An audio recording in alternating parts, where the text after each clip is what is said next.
Ah.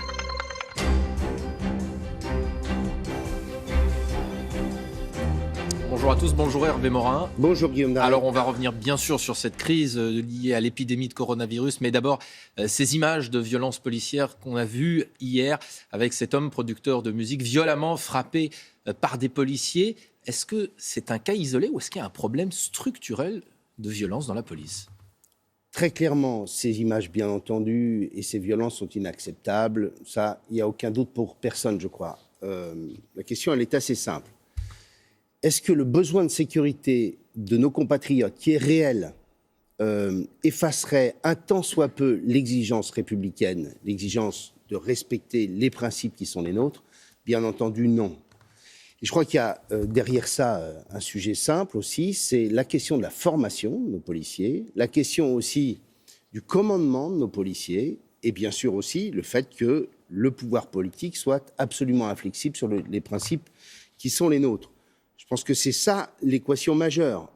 Et on voit bien derrière tout ça que l'idée farfelue du gouvernement et du ministre de l'Intérieur d'interdire la diffusion des films liés aux actions de police et de gendarmerie était une erreur magistrale. Gérald Darmanin dit qu'il veut et qu'il est prêt à réécrire cet article 24. Enfin, c'est pas suffisant. J'entends. Non, mais on peut tout à fait assurer la sécurité de nos policiers et de nos gendarmes en floutant les visages, leurs visages, sans pour autant empêcher la diffusion des actions de la gendarmerie et de la police.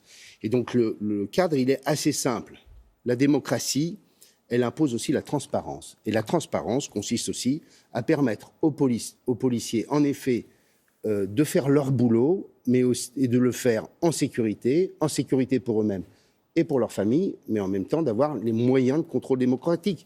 Parce que vous avez vu que dans l'opération et dans cette affaire du producteur de films ou de musique, il y a non seulement violation du domicile, non seulement des actes de violence à l'égard de ce fameux Michel, mais il y a aussi un faux en écriture publique, c'est-à-dire qu'on a la totale. Imaginez simplement un instant qu'il n'y ait pas de film de vidéosurveillance.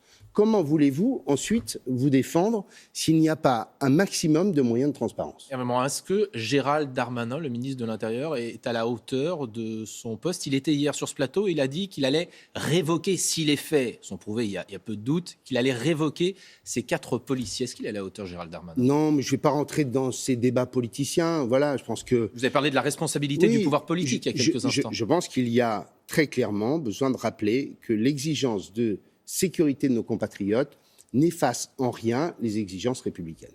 Vous avez le sentiment qu'il y a un doute au sein de l'exécutif là-dessus ? Non, mais quand vous tenez un discours un peu trop asymétrique, vous risquez en effet des comportements de ce genre. Alors, on le disait, à partir de demain, début de ce déconfinement progressif, 3 dates, un rythme différent.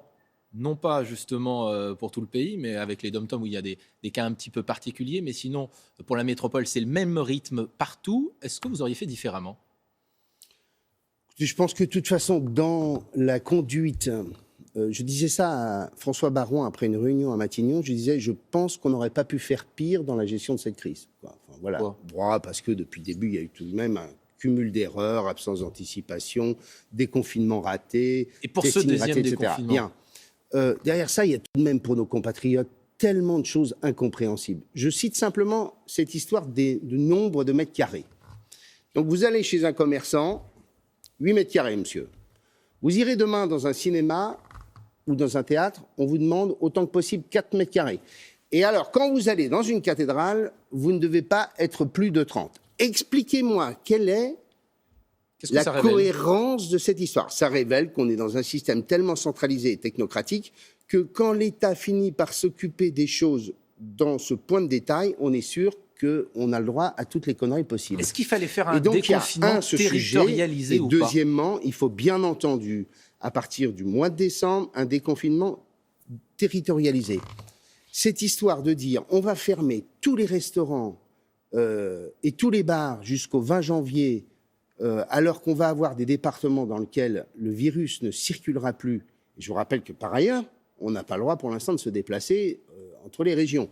Mais je prends un exemple simple. En Normandie, par exemple, quelle est la situation ?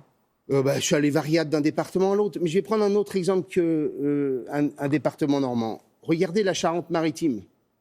Il y a quasiment... la circulation du virus est faible. Elle sera donc très faible dans 15 jours. Pourquoi interdire encore la fermeture des bars et restaurants dans un département dans lequel le Covid est sous contrôle?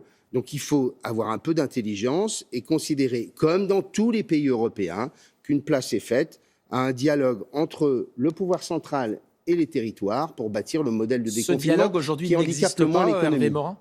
Non, il n'y a pas de dialogue. Très franchement, les réunions que nous avons, ce sont des réunions pour amuser la galerie. En tant que président de région, vous n'avez pas été consulté sur ce déconfinement ? Non, on n'est pas consulté et de toute façon, aucune force politique n'est consultée. On est tout de même. Il y a eu des réunions. Je vous laisse quand même imaginer dans quelle démocratie on est. On est dans une démocratie où 30 millions de nos compatriotes se retrouvent devant une télévision pour entendre le message du chef de l'État qui seul décide. C'est la Ve République. Des choses. Ouais, eh bien écoutez, la Ve République, ça fait longtemps que je pense qu'il serait temps d'en changer. Vous, comme beaucoup de Français, vous êtes très attentif à la question évidemment des commerces. Qu'est-ce que vous faites comme proposition ? Qu'est-ce qu'on fait pour les aider ? Est-ce qu'il y a des incitations fiscales ? Écoutez, j'ai entendu parler d'une journée blanche. C'est quoi concrètement ? Alors d'une part, il y a ce que fait ma région, la Normandie. On met en place des prêts participatifs pour restructurer la dette, pour améliorer la structure financière des entreprises. Non, mais là, on met quand même 80 millions d'euros sur cette affaire. On met 20 millions d'euros avec les intercommunalités pour accorder des subventions. La journée blanche, c'est quoi ? Et enfin, ce que je souhaite, c'est que l'État considère que au mois de décembre, il y ait un samedi blanc. Il y a le Black Friday, et bien de l'autre, il doit y avoir un samedi blanc, c'est-à-dire une journée où l'État ne perçoit pas la TVA pour ses commerçants. C'est une mesure extrêmement simple à mettre en œuvre, et ce serait un bon moyen de donner... Mais où les prix resteront les mêmes, et donc cette différence de TVA non perçue ira aux commerçants. C'est un bon moyen de donner un coup de main aux commerçants, avec pas de paperasse, et un système où tout le monde en bénéficie, quelle que soit sa situation. Qu'est-ce que ça dit de la relation d'Emmanuel Macron et de l'exécutif aux régions, cette crise ? Écoutez, moi, ce que je sais, c'est que notre pays a besoin de changer de gouvernance publique. Tout le monde s'accorde à reconnaître que ce système centralisé crée de l'impuissance, crée de l'incompréhension, crée de l'injustice. Il faut bâtir un système très clairement où on bâtit la gouvernance publique à partir d'une idée simple, qui est une idée très belle en matière de démocratie, c'est que le pouvoir est exercé au plus proche de nos compatriotes. Et on décide de le mettre à des niveaux plus élevés que lorsque c'est nécessaire pour l'efficacité de l'action publique. En clair, on commence par la proximité et on décide de mettre à l'échelon central ce qui doit être géré, bien entendu, au niveau de l'État. En quelques mots, il y a des conséquences économiques à cette crise. Vous avez par exemple une entreprise dans votre région, Vallourec, suppression de 180 postes. Qu'est-ce qu'il faut changer ? Qu'est-ce que l'État doit faire ? L'État doit... Présent 15% via la BPI. L'État doit dire deux choses, et je l'ai dit à la fois au PDG de Vallourec et je l'ai dit à Bruno Le Maire et à sa collègue ministre de l'Industrie. Quand un patron d'une entreprise française, ayant une histoire avec la République française depuis plus d'un siècle, décide de restructurer l'ensemble de son entreprise, eh bien, il le fait en pensant aussi à la France. Je le disais au PDG de Vallourec, c'est tout de même ahurissant que vous fermiez une entreprise en Normandie en nous expliquant que cela permettra de conforter vos usines qui sont en Allemagne. Il y a un moment où il faut que ces dirigeants pensent qu'ils ont le droit aussi d'être patriotes, de penser à l'industrie française, aux salariés français et à l'économie française, et non pas seulement à une équation qui consisterait à dire « bon, l'Allemagne, c'est un écosystème industriel meilleur, donc on va foutre ça en Allemagne. » Moi, je vais vous dire, le président de Südzucker, quand il a fermé des industries sucrières en Normandie, dans les Hauts-de-France, il l'a fait au profit de l'industrie allemande. Et de temps à autre, il faut qu'on fasse la même chose. Merci beaucoup, Hervé Morin.